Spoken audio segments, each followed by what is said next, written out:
Bismillahirrahmanirrahim. Habis ini kayaknya ada, kalau nggak bakso, apa? Sosis, gurame, ayam pecak, nah, nila penyet. Oh, lengkap sudah. Assalamualaikum warahmatullahi wabarakatuh. Alhamdulillah. Alhamdulillahilladzi qad akhraja min nurihi nuran bihi ammal huda. Asyhadu an la ilaha illallah wahdahu la syarikalah alladzi lam yattakhidz sahibatan wala walada. Wa asyhadu anna Muhammadan abduhu wa rasuluh a'zamun nasi wa asyrafuhum maulida. Allahumma fashalli wa sallim wa barik ala sayyidina wa habibina wa maulana Muhammadin nuril huda wa badrid duja wa ala alihi wa ashabihi alladzina syubbihu bi anjumin fil ihtida. Salatan wa salaman daimaini mutalazimaini abadan abada. Amma ba'du. Qala ta'ala fi kitabil karim, a'udzu billahi minasyaitonir rajim. Walladzi ba'atsa fil ummiyina rasulan minhum yatlu 'alaihim ayatihi wa yu'allimuhumul kitaba wal hikmata wa yuzakkihim. Shadaqallahul azim. Wa qala Rasulullah sallallahu alaihi wasallam, may yuridillahu bi khairan yufaqihu fid din, atau kama qala Rasulullah sallallahu alaihi wasallam. Hadirin jamaah zuhur yang berbahagia, antum pasti bahagia karena antum sholat. Kalau yang sholat nggak bahagia, maka di dunia ini nggak ada orang bahagia. Orang yang sholat pasti bahagia, itu pasti. Harus khusyuk Ustaz, nggak usah nyari khusyuk akhir zaman. Lu mudah mau sholat udah alhamdulillah.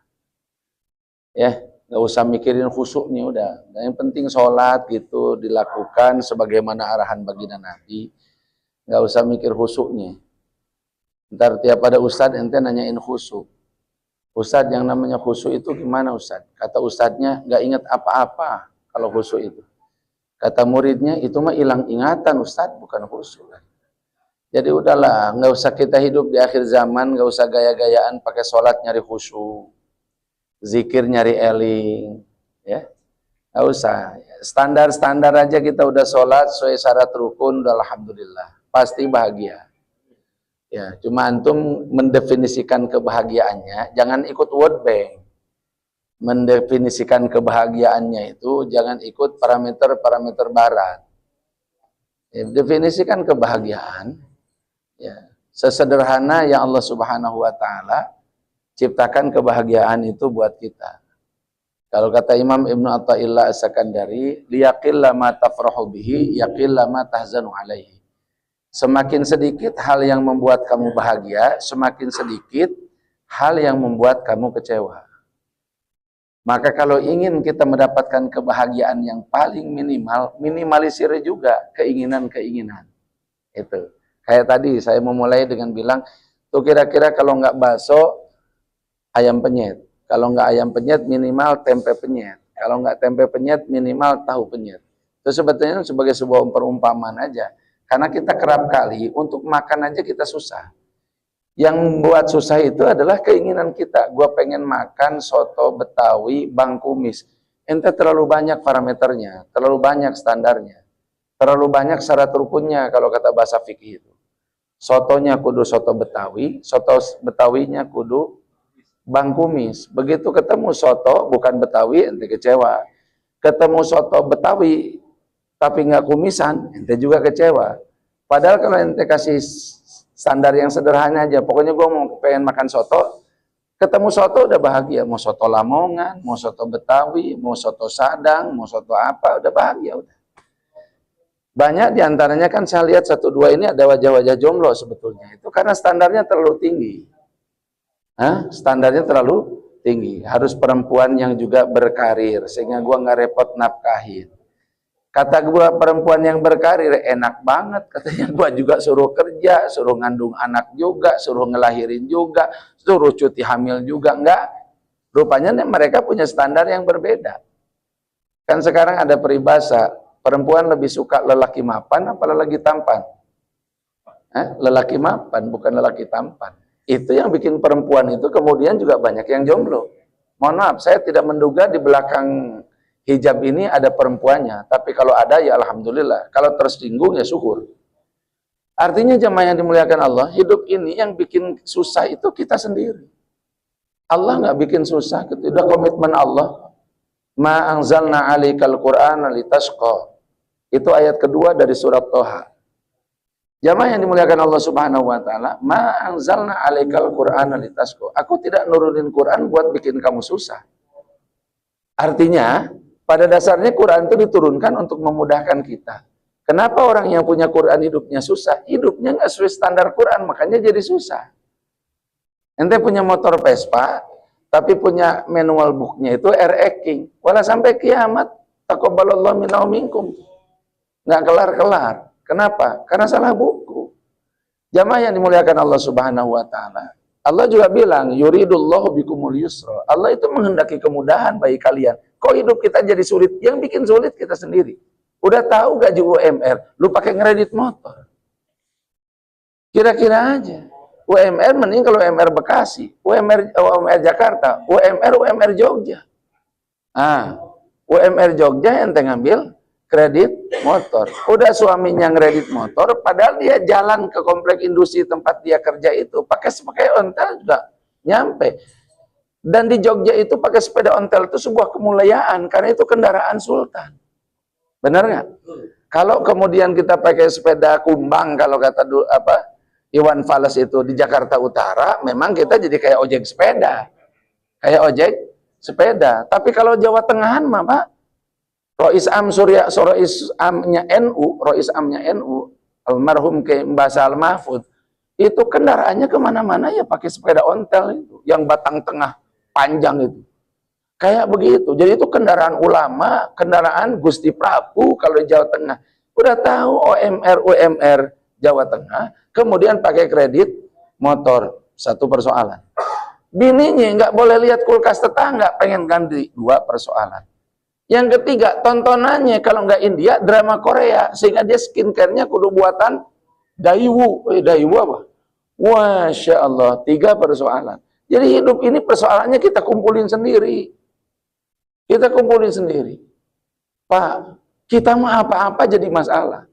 Beri pertamax, dapat pertalit, ngomel, turun, demo. Apa lagi? Apa yang nggak jadi masalah bagi kita coba? Beras langka, premium susah dicari, maksudnya beras premium, demo. Ayo. Masa hati kita diacak-acak hanya gara-gara pertamax sama premium? Saya kadang mikir gini Pak, kalau saya bandingkan kita ini, di Sunda itu ada beberapa daerah, ada Baduy, punya cadangan beras sampai 150 tahun ke depan. Orang Baduy. Dan dia nggak pernah peduli Pak, fashion sampean kayak apa itu. Sampean kan ngikuti tren. Ya, dulu trennya tren apa? Malah kalau di kantoran itu ada kayak macam kewajiban-kewajiban, Jumat hari batik.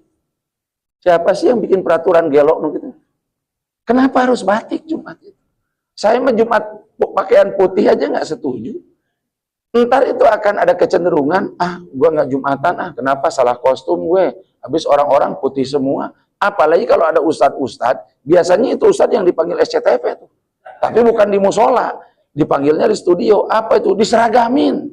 Lu tahu nggak berapa utangnya ibu-ibu pengajian tuh gara-gara lu bikin acara seragam tuh? Udah seragam Mamah Dede, tambah lagi seragam Ustadz Maulana, tambah lagi seragam Ustadz siapa. Ustadznya mah sekali datang aja, yang datang beda-beda. Yang puyeng itu kita, kiai yang di kampung. Kenapa? Emak-emak banyak utang. Tolong dong kompromi sama kita, kiai-kiai kampung. Kita makan kiai kampung. Ya, bukan kiai on air, nih kiai off air. Sejak zaman ada SCTV, dari mulai zaman di sono, di Kartika Chandra. Dekat planet Hollywood tuh, dekat Hotel Kartika Chandra, Masya Allah, sampai sekarang sudah sampai ke sini. Jamaah yang dimuliakan Allah Subhanahu wa taala, jadi uripiku sing garai susah itu sampean sendiri, bukan orang lain. Kita sendiri yang bikin susah itu. Kenapa? Karena kita mempersyaratkan kebahagiaan yang tidak digariskan sama Tuhan. Allah makan sederhana aja. Masa kagak ngerti sampai sekarang udah puluhan tahun jadi muslim? Hayya 'alas shalah, hayya 'alal falah. ente cek deh, ente googling deh kemana, apa as-sholah itu, apa al-falah itu, dan kenapa digandeng sama Allah. Kalau diterjemahin sama kita orang di kampung, itu sama dengan lu nggak bakalan bahagia selama lu nggak sholat. Kan begitu kesimpulannya. Lu kagak bakalan bahagia selama lu nggak sholat. Artinya bisa juga kita balik, ya, kita balik. Pengen bahagia, sholat. Jadi nggak usah kita ngukur orang ini orang bahagia. Nggak bahagia dia kalau kagak sholat, lu percaya. Nggak ada orang melanggar perintah Tuhan bahagia itu nggak ada. Kalau senang mungkin. Kalau tenang nggak mungkin, ya. Kalau tenang nggak mungkin. Udah jelas kok, koruptor bahagia mana ada Pak? Sampai botol ini berbulu juga nggak bakalan ada koruptor bahagia, nggak bakalan. Wa zayyana lahumus syaitanu a'malahum, seolah-olah bahagia mungkin, tapi seolah bahagia itu ya kebahagiaan yang semu, kebahagiaan yang semu. Jamaah yang dimuliakan Allah Subhanahu wa taala, barusan saya naik Grab. Grabnya Grab apa namanya Ci? BYD. Oh iya BYD lah. Gue bilang mau turun di P6, gue turunnya dari Aila Agia, kasihan yang ngondang dong, bener nggak? Iya biar agak keren dikit, saya bilang Grabnya harus premium, saya pilih kendaraannya BYD. Masya Allah. Habis itu lagi di jalan macet, Ji. Makanya Anda sudah info sama Gus Samsudin, saya bilang macet nih Gus. Ya mudah-mudahan nyampe on time. Alhamdulillah. Udah lagi macet, begitu ada nguik dari belakang yang biasa bikin kita pegel. Nguik. Gue bilang, alah, lu nguik, ke Nepal lu baru tahu rasa. Saya gitu bilang, lu pergi ke Nepal sono lu baru tahu rasa, lu ditelanjangin lu, dilemparin ke sungai lu, diuber-uber lu, dikeprukin lu. Kita bukan jijik sama pejabat, Pak. Tapi sampai kapan hal-hal kayak begini ini akan dibiarkan? Ya, jurang kesenjangan yang menganga luar biasa bainal masakin wal fuqara wal agniya. Allah punya konsep sederhana lewat zakat itu, dan itu jelas sama Allah tuh dikemukakan alasannya itu. Kaila yakuna dunatam bainal agniya minkum. Biar aset, biar kapital, biar duit, biar harta itu nggak muter. Biar kesempatan nggak muter cuma di kalangan orang-orang kaya doang. Itu. Seberapa banyak sekarang orang yang frustasi gara-gara Gibran jadi wakil presiden? Nah udah jujur-jujuran aja, mau gimana sih? Lu kalau ngaji aja nggak jujur, terus di mana kita mau mencari kejujuran? Artinya itu apa? Yaitu melanggar konsep kaila yakuna dulatan bainal aghniyai minkum. Kalau cuma anak Zulhas yang bisa jadi anggota DPR, kasihan dong anak ITB. Apalagi yang anak-anak Unpad, anak-anak UGM yang sospol, pokoknya asal demo sama dosennya dikasih A. Pasar rajin demo, anak-anak sospol kan begitu. Pasar rajin demo, apalagi jadi ketua BEM, udah pangsi A, nanti komlot aja. Itu kan percuma kita capek-capean begitu kalau kemudian kesempatan itu cuma muter di kalangan mereka doang. Nggak pernah netes ke bawah, nggak pernah kita punya kesempatan. Jamaah yang dimuliakan Allah Subhanahu wa taala, kembali kepada tadi lagi naik mobil ngelihat kuik-kuik, akhirnya Masya Allah. Kita kan nggak boleh underestimate ya. Kenapa? Supir Grab bisa S2 loh. Supir Grab bisa S3 loh. Kadang-kadang CEO Pak jadi supir Grab itu, dan ngambilnya bukan yang premium, dia ngambil yang kaila. Tadi dia ngambil yang apa lagi? Yang apa lagi? Rupanya dia ingin mendengarkan suara hati nurani di jalan-jalan, di tengah kepulan asap knalpot, di tengah bisingnya suara-suara klakson. Masya Allah, begitu diajak diskusi, nyambung Pak, gue bilang nggak kaleng-kaleng nih apa? Supir Grabnya nggak kaleng-kaleng, ketemu sama kiai kampung, Masya Allah. Sederhana aja sebetulnya Pak, sederhana aja. Jadi mari di usia kita yang mungkin sebentar lagi bakal pada pensiun, ini kalau ngaji udah ngopi begini, kira-kira nggak sampai 8 tahun lagi pensiunnya. Ini biasanya begitu, udah mulai ngaji ngopi. Untungnya di sini pakai AC. Kalau enggak, Ji Samsunya keluar. Din, Samsudin, kan gitu. Din, Samsudin, kebetulan Haji Ahmad yang belum kelihatan. Jadi jamaah yang dimuliakan Allah Subhanahu wa taala, ya. Mumpung belum telat, aku ya wis tuwek Ci, ya wis tuwek saya kita. Ya kita dulu dari mulai 15 tahun yang lalu kita sudah ketemu ngaji. Saya wis ubanan. Iki wis ubanan, iki wis ubanan. Lah foto itu loh. Tadi malam itu saya satu majelis sama muridnya Ustaz Arifin, Ustaz Abdul Syukur Yusuf. Di antara sunnah Nabi dan kebiasaan Nabi sama istrinya adalah karena yurajilu, katakan Nabi itu suka disisiri rambutnya oleh istrinya. Ini Nabi rambutnya bagus, Ci. Udah panjang, tebal. Lah gua botak begini gimana? Disisirin sama bini. Kata beliau, ya kalau nggak disisirin ntar dipijitin lah. Nah itu dia, kalau dipijitin sama bini biasanya nggak kelar. Yang udah nggak kelar. Nah mumpung umur kita ini udah, saya lihat sih 1-2 diantaranya ada yang meninggal duluan kayaknya gitu ya. Ya kalau nggak saya yang belakangan, antum yang duluan kan gitu Ji. Jadi mumpung belum terlambat, yuk kita redefinisi ulang sing jenenge kebahagiaan itu apa. Seberapa capaian yang sudah kita capai itu, nggih monggo pakai ukuran-ukuran materi. Ya setelah sekian tahun rumah tangga, rumah wis lunas, setelah sekian tahun rumah tangga, mobil lunas. Setelah wis lunas itu jangan ngutang lagi, ente bikin masalah lagi itu. Ente bikin masalah lagi. Saya bolak-balik ke Malaysia dan selalu dijamu oleh satu keluarga, di mana keluarga itu dagangnya itu sate Padang. Sate apa? Sate Padang. Ada markas Arkom, dulu ada Arkom tuh di kampung itu tuh markasnya itu. Jadi kalau kita mau ke markas Arkom tuh kalau zaman dulu, di bawahnya itu ada tukang sate, satu-satunya tukang sate cuma dia doang. Tukang sate Padang. Naik ke atas sedikit, itu di atasnya itu adalah markas Darul Arkom dulu, Asy'ari Muhammad. Dari mulai saya pertama kali kenal dia, saya kadang kalau ke situ sudah pas musim duren, karena depan rumahnya itu ada pohon duren, beberapa pohon. Durennya mau sangking. Durennya apa? Mau sangking. Masya Allah, tabarok tekar. Itu mobil dia dari dulu nggak pernah ganti. Saya sudah ada 10 kali ganti sejak kenal sama dia. Dia nggak pernah ganti. Akhirnya itu saya mikir gini, Masya Allah. Gue kalah sama orang Malaysia gue. Dia emang nggak peduli tuh. Mobilnya, itu mobilnya buatan negeri dia sendiri yang Proton itu. Ya salah, gak ganti-ganti. Kita nggak boleh ada model baru, ganti lagi, model baru, ganti lagi. Jadi utang tuh nggak pernah habis.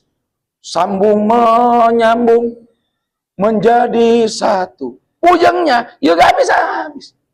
Kalau kata guru kita orang Cilongok tuh Abuya Uci almarhum, aing macan daik taruhan sia lamun gablek hutang pasti teu husu salat sia. Begitu bilang. Saya mah berani taruhan, lu kalau punya utang nggak mungkin usul lu punya sholat. Apalagi utangnya utang kredit. Apalagi utangnya utang kredit. Terus mal khusus ya cenah. Sia mah sholat wae cenah. Nya sholat wae cenah. Ayeuna ngan husu mah nya moal meunang. Lu mah sholat aja katanya. Kalau nyari husu mah nggak dapat sudah. Ya tapi juga jangan nggak sholat. Gitu loh. Juga jangan sholat. Sholat aja udah. Makanya tadi saya bilang di awal, kita umat akhir zaman, orang usah keren-keren. Jadi umat Nabi Muhammad rapi sudah. Sholat rapi sudah.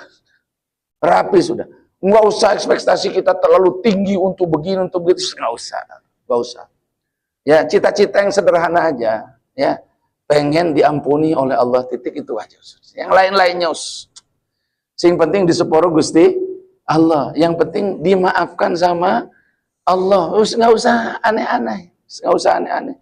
Nggak usah pengen mati di Mekah. Alah, antrinya lama. Ente pengen antri di Mekah. Antrinya lama. Umroh aja sekarang dibatasi. Dalam 1 tahun cuma boleh sekali. Ya, jadi kalau saya umroh bulan ini, 8 bulan kemudian saya baru boleh umroh lagi. Kalau saya pembimbing umroh, harus berangkat lagi umpamanya bulan depan. Maka kita bayar progresif 8 juta. Bayar progresif berapa? 8 juta. Ya, siapa yang bayarin? Ya kan nggak mungkin Kementerian Agama. Benar nggak? Lah kita biasa diberangkatin. Yang bayarin travel. Dari duit travel, kagak lah. Ini kan berangkat pembimbing. Dibagi sama jamaah. Akhirnya kemudian harga umroh naik. Itulah Indonesia. Tapi pun dinikmati aja. Makanya nggak usah target. Aku pengen meninggal di Mekah. Lu bilang aja pengen panjang umur. Lu tahu antrinya haji 40 tahun. Lu pengen meninggal di sono. Lu umur sekarang udah berapa? 50, 90 tahun lu baru mati mau. iPhone sudah iPhone 50 tuh. iPhone sudah iPhone piro? iPhone 50. Samsung udah bukan lagi dilipat-lipat itu. Nggak tahu udah kayak apa itu modelnya itu. Jamaah yang dimuliakan Allah Subhanahu wa taala, pun disederhanakan aja, Pak. Sing penting mati di sepuro Gusti, selesai sudah. Akhirat itu selesai sesederhana itu masalahnya, Pak. Sing penting di sepuro Gusti Allah. Dan kalau sudah diampuni oleh Allah itu, Pak, nggak ada urusan surga, nggak ada urusan neraka. Kalau dapat ampunan Allah, di neraka juga adem. Begitu disuruh ke surga, ntar Ji, gue pengen ngelihat dulu kawan-kawan, masih banyak banget nih sih anak-anak SCTP, umpama. Jadi nongkrong dulu di neraka, tapi nggak kepanasan. Om dapat ampunan Gusti Allah. Kan sistemnya udah dibuat sedemikian rupa, khusus untuk ini dieliminasi. Dia bukan penghuni neraka lagi, dia penghuni surga, tapi masih nongkrong di neraka. Langsung sistemnya berubah, metik kan surga itu, masa mau surga manual? Wena, ya ongkang-ongkang kaki, si ngopi. Kan orang di akhirat tergantung kebiasaannya di dunia. Jadi nanti kalau dikubur ngelihat orang lagi ngopi, Ji Samsudin tuh orang. Emang begitu, emang dalilnya apa? Lu gak usah nanya dalilnya, gue udah kelar belajar dalil itu. Tapi kalau memang perlu, Nabi Muhammad ketika Isra Mi'raj, Nabi Muhammad ngelihat Nabi Musa di kuburannya lagi sholat. Ra'aitu Musa fi qabrihi yusalli. Ya biar kayak ngaji, gue pakai bahasa Arab ya, biar kayak ngaji. Ra'aitu Musa alaihissalam fi qabrihi yusalli. Aku lihat Musa di kuburnya lagi sholat. Kenapa? Karena Nabi Musa mah demenannya sholat. Berhubung Ji Samsudin demenannya kopi, itu kalau hadisnya pakai versi Isra Mi'raj, ra'aitu Ji Samsudin fi qabri ngopi, kan gitu ya. Aku lihat Ji Samsudin di dalam kuburnya ngopi. Maknanya apa? Kebiasaan kita di akhirat itu adalah kebiasaan kita di dunia. Beruntung kalau kita punya kebiasaan baik itu. Habis sholat ngaji, habis ngaji sholat, habis sholat wiridan. Itu yang begitu, itu yang bahkan jenengan kangeni nanti di liang kubur itu. Nggak main-main. Sedetik kita bisa sujud, dikangenin oleh seluruh penduduk neraka. Coba gua sujud, kata iblis. Gak jadi iblis gue. Iblis jadi iblis gara-gara kagak sujud. Iblis itu doang. Emang jina dia kagak. Emang koruptor iblis kagak. Emang dia ingkar sama Tuhan kagak. Dia lebih kenal Allah dibandingkan kita. Dia ibadah lebih dulu dibandingkan sama malaikat. Ibadahnya lebih keren dibandingkan malaikat. Lah kemudian kenapa dia sampai jadi iblis? Karena nggak mau sujud sama Adam itu doang. Makanya kalau kita bisa sujud itu, Masya Allah, iblis cemburu banget lihat kita sujud. Oleh karena itu jamaah yang dimuliakan Allah Subhanahu wa taala, persoalan kita di akhirat ketika kita selesai, ketika kita dapat ampunannya Gusti Allah, maka di dunia enggak usah neko-neko. Wong urip wis ana sing ngatur. Saya suka pengajian di Rasuna Said Epicentrum.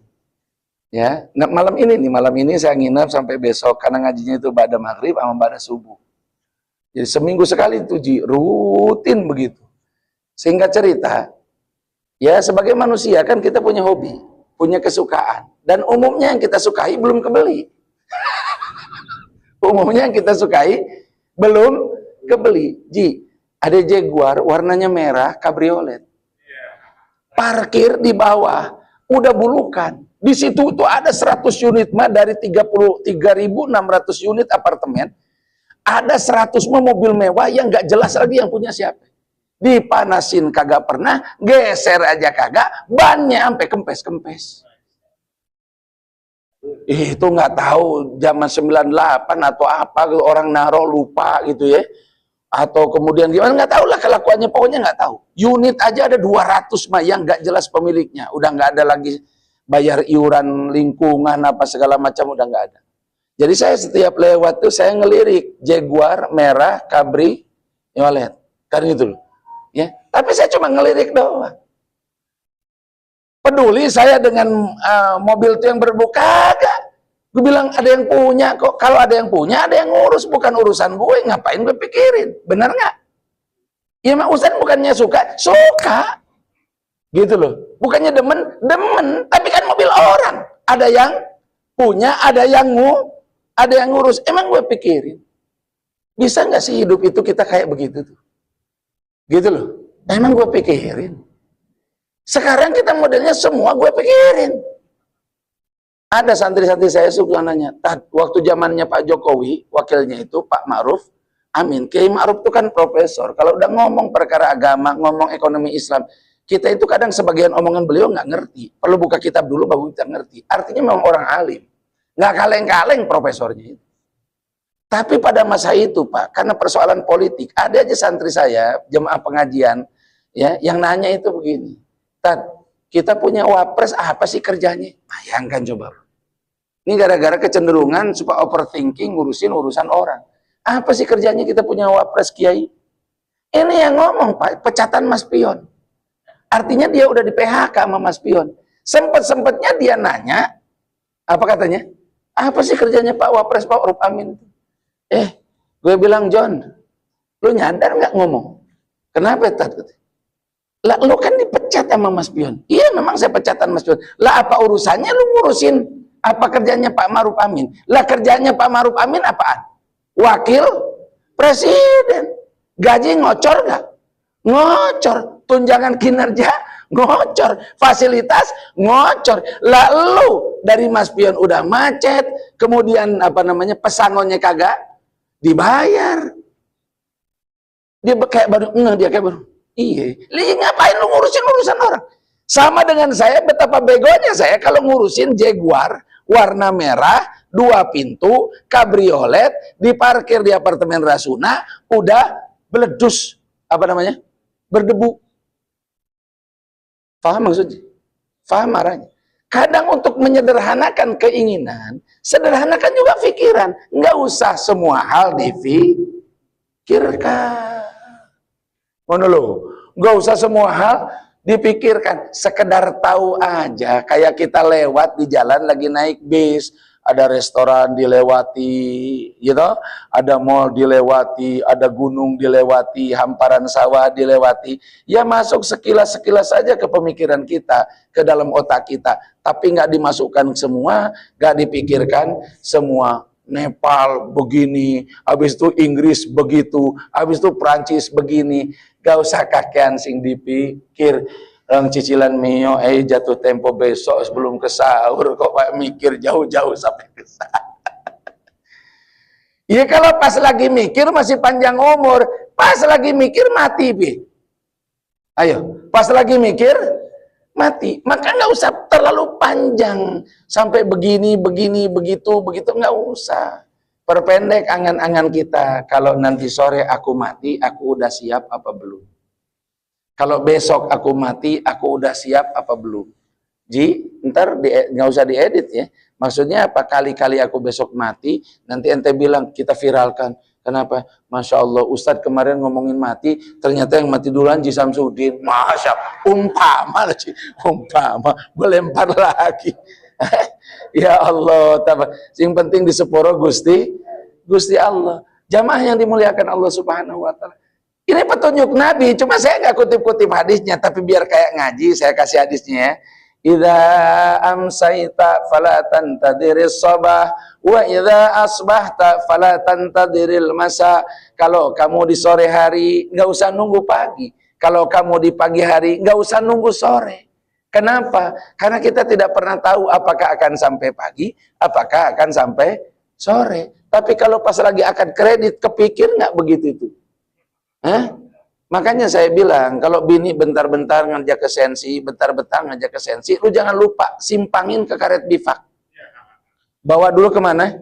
Ke pemakaman umum, karet bifak. Oke ya dek, pakai apa kita? Nggak usah pakai mobil lah bang. Kenapa? Aku pengen pakai motor. Angin-anginnya enak kalau jam-jam segini. Ya udah, bawa mampir dulu ke karet bifak.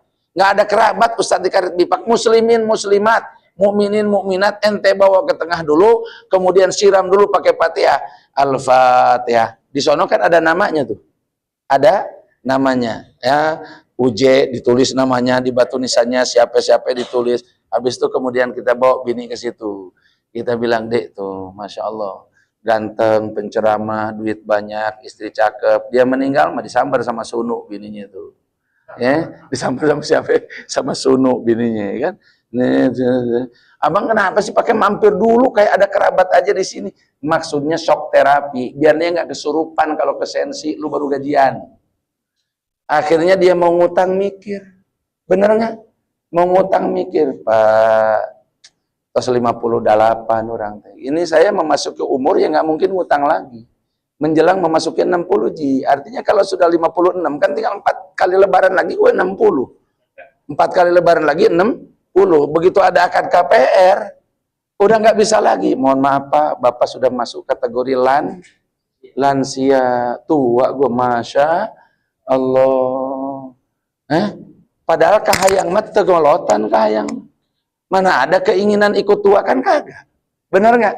Keinginan mah nggak ikut tua. Kahayang mah temilu kolot, karesep mah temilu kolot. Kadang tegablek kanyaho. Kadang kita nggak tahu diri. Ya, emping embat, jeroan hantam. Apalagi? Ya, ntar begitu sore udah begini aja. Tuh si bapak. Nggak ada emping sabara. Saya kalau mau keluar rumah itu, anak saya hampir selalu bilang begitu. Abah, hati-hati di jalan. Iya Kak. Dan iya apa? Jangan terlalu banyak makan jeroan. Jangan terlalu banyak makan jeroan. Tapi kan kita makin dilarang makin bandel, benar nggak sih? Makin dilarang makin bandel. Padahal anak mas sayang, mungkin takutnya dia nikah, bapaknya sudah almarhum, ntar walinya, kalau nggak adiknya, kakaknya, kalau nggak wali hakim, kan begitu urusannya. Jamaah yang dimuliakan Allah Subhanahu Wa Taala, pikiran kita itu suka loncat-loncat begitu. Kayak mau hidup 100 tahun lagi, kayak mau hidup 1000 tahun lagi. Ada bahasa Qurannya, biar kayak ngaji, gue bacain Qurannya. Lau yu'am yawaddu ahaduhum lau yu'ammaru alfasana. Berkeinginan salah satu daripada mereka, seandainya diberi umur 1000 tahun. Ada orang yang pengen hidup 1000 tahun.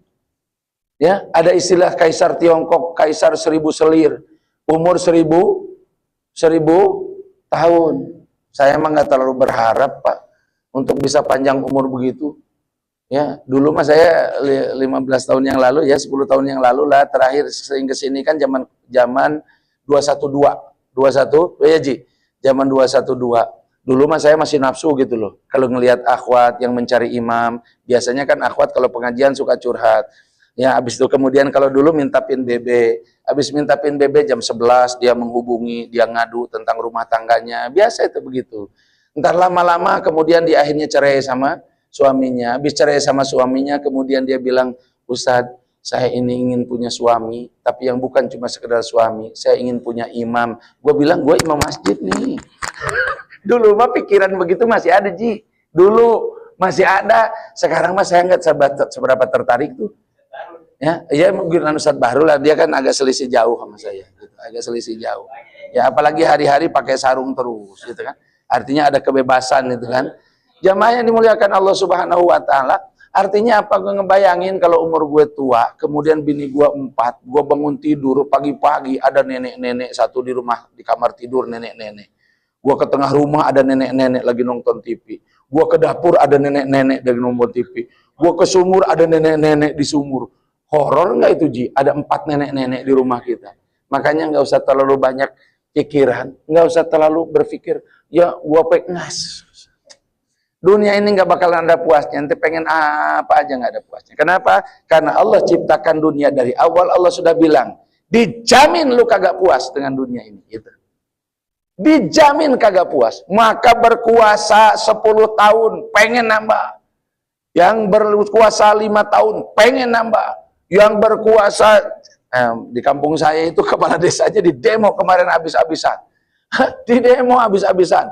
Dia bilang, Bapak tidak bisa memecat saya, yang bisa memecat saya bupati. Kita ke kabupaten, kata masyarakatnya. Ya, diduga korupsi. Ya, orang PKS, tapi ada dugaan korupsi. PKS juga manusia kali Ji. Gitu ya, PKS juga manusia. Ustadz juga manusia gitu. Saya suka agak begini kalau sama korupsi itu. Kenapa? Nggak kebagian gue. Nggak kebagian. Saya itu punya hobi jam tangan, Pak. Kalau sudah masuk toko jam tangan, saya bisa berjam-jam itu. Demen ngelihat waktu, Masya Allah. Kalau ada suara tek, tek, tek, tek, itu nggak tahu sensasinya itu luar biasa. Maka ketika ngelihat di rumah Syahrani, apa? Falamma tamma min hamlihi Syahrani ala masyuril aqwalil marwiyah. Kita sama-sama tahu. Ulangi saat. Falamma tamma min hamlihi Syahrani. Itu namanya ada dalam apa? Dalam kita berjanji. Ya, begitu ngelihat jam tangan yang ditemukan di Cadmil, Masya Allah, gue bilang 11 miliar. Tapi nggak usah. Orang tuanya itu nggak bisa tidur semalam suntuk gara-gara jam tangan itu ada di rumahnya, kan gitu ya. Gara-gara duit ada di rumahnya. Saya pernah itu nggak bisa tidur semalam suntuk gara-gara 2 kali nungguin duit. Yang pertama 98, nungguin duit jemaah haji 500 juta. Ditaruh di rumah saya, nggak bisa tidur. Besok mau kita setor ke Garuda buat beli tiket. Jadi bohong orang punya duit bisa tidur itu. Gua pernah ketitipan duit nggak bisa tidur. Yang kedua kali jemaah haji untuk berangkat umroh 40 orang, duitnya dititipin saya malam itu cash. Saya dikasih, Ustaz yang ini buat jajan Ustaz 20 juta. Kemudian 20 juta gue dikasih buat jajan. Lah istri saya sampai keringet dingin keluar terima jajan 20 juta. 2009 Ji. 20 juta. Beneran iya Pak? Betul. Rezeki sudah tahu. Ya Allah. Lu kalau malah nangis. Gak bisa tidur. Gak bisa tidur. Jadi sudahlah Pak, sekaiso turu. Terus mending sampai untuk sholat Jumatan, sekalipun ono sing jatuh tempo, lek khotibnya itu kekencengan, kepanjangan sampai turu. Nikmatnya minta. Nikmatnya Ustaz. Aku gaul sama orang-orang yang kayak begitu. Dalam konteks umroh dan haji kan, Ji. Kadang yang kita temani jenderal, kadang yang kita temani apa. Berapa kali aja saya nemani panglima. Ya sekarang ini kalau Pak D itu kemudian diajukan ke DPR, salah satu namanya kan inisial D tuh, ya kemudian diajukan ke DPR, DPR oke sebagai pengganti Listio, berarti Kapolri besok itu jemaah haji saya, jemaah umroh saya itu. D aja udah inisialnya kan, bener nggak? Inisialnya apa? D. Kalau Kadiprop, kalau bukan Kadipropam, kemarinnya Kadipropam, sekarang Kabareskrim itu 150 orang. Keluarga dia umrohnya sama saya. Yang sekarang jadi kabar eskrim tuh orang nomor 3 di kepolisian. Nah, itu jadi kita ngelihat yang begitu-begitu dapat cerita-cerita dari mereka. Dapat cerita-cerita tuh dari mereka. Ustadz, saya kan Wakapolri, istri Wakapolri. Habis itu kemudian waktu kasusnya Gayus, siapa dulu kasus siapa? Yang pajak itu? Gayus. Saya itu ngelihat di rumah ada duit ditaruh di bawah lantai apa namanya ruang tamu, di bawah dibangker lah gitu, udah bulukan Ustaz. Saya aja yang istri Wakapolri biasa lihat paling tidak barang bukti itu sampai gemeter saya ngelihat duit sampai segitu banyaknya, ngelebih-lebihin kayak di BI gitu Pak. Dulu belum ada gelar perkara kayak kejaksaan kemarin duit dipamerin, waktu itu belum Pak. Masa Bu? Ya saya manggil sama ibu tuh Puang, masa Puang? Iya, ya Allah, saya aja sampai keringet dingin Ustaz. Cuma saya lupa nanya, Bu, itu dibahagi nggak Bu? Coba saya lupa nanya begitu. Saya lupa nggak nanya begitu. Artinya jemaah yang dimuliakan Allah Subhanahu Wa Taala pun nggak usah lah, ya nggak usah, nggak bakalan kita mendapatkan kebahagiaan dengan yang begitu-begitu, apalagi kalau haram. Apalagi kalau apa? Haram. Maka kembali kepada yang saya bahas tadi, ya sederhana aja sebetulnya meraih kebahagiaan. Ini acak aja Pak ngajinya ya Gus ya. Belum ada judulnya. Pokoknya apa mau ngomong apa ngomong gitu aja ya. Nggak apa-apa ya. Nah, nggak apa-apa. Nah, jadi jamaah yang dimuliakan Allah Subhanahu Wa Taala, monggo kita sederhanakan saja. Ternyata untuk sekedar bisa senyum yang diperlukan hanya secangkir kopi. Betul nggak? Yang diperlukan hanya secangkir kopi. Sekena kopi kelar urusan kita. Nampaknya waktu kita sudah habis karena langit sudah menunjukkan tanda-tanda wis entek waktumu. Udah 59 menit dari jam 12. Terima kasih. Sepurane nggih, cuma dibuatkan 1, Masya Allah. Sampai ketemu lagi nanti bulan depan. Assalamualaikum warahmatullahi wabarakatuh. warahmatullahi wabarakatuh. Rabbana atina fid dunya hasanah fil akhirati hasanah wa qina adzabannar. Wa sallallahu ala sayyidina Muhammadin walhamdulillahi rabbil alamin. Sallallahu ala Muhammad sallallahu alaihi wasallam. Sallallahu ala Muhammad sallallahu alaihi wasallam. Assalamualaikum warahmatullahi wabarakatuh.